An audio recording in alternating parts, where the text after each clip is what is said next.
ऋणग्रस्तरणान्तु ऋणमुक्तिः कथं भवेत् ब्रह्मवाचः वक्ष्येऽहं सर्वलोकानां हितार्थं हितकामदम् श्रीमदाङ्गारकस्तोत्रमहामन्त्रस्य गौतम ऋषिः अनुष्टुप् अंगारको देवता मम ऋणविमोचनार्थे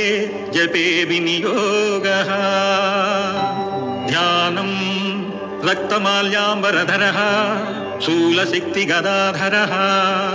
चतुर्भुजो मेषगतो वरदश्च धरासुतः मंगलो भूमिपुत्रश्च ऋणहर्ता धनप्रदः स्थिरासनो महाकायः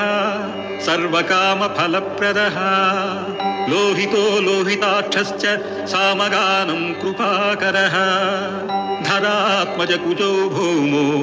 भूमिजो भूमिनन्दनः अंगारको यमश्चैव सर्वरोगापहारकः सृष्टेः कर्ता च हर्ता च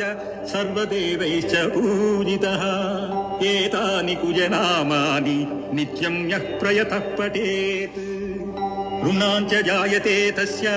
धनं प्राप्नोत्य संशयम् अंगारकमहीपुत्र भगवान् भक्तवत्सल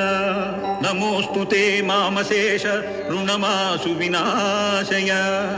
रक्तगन्धैश्च पुष्पैश्च धूपदीपर्गुडोदकैः मङ्गलं पूजयित्वा तु दीपं दत्त्वा तदन्तिके ऋणरेखाः प्रकर्तव्या अङ्गरेण तदग्रतः ताश्च प्रामार्जयेत् पश्चात् वामपादेन संसृशन् मूलमन्त्रः अंगारकमहीपुत्र भगवान् भक्तवत्सल नमोऽस्तु ते मामशेष ऋणमाशु विमोचय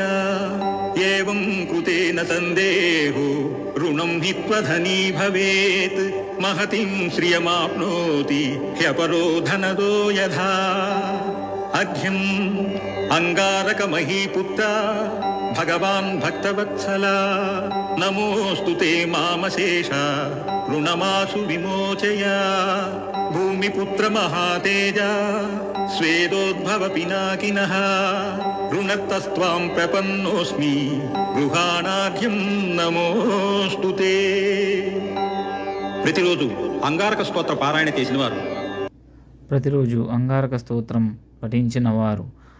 విన్నవారు రుణముక్తులవుదురు.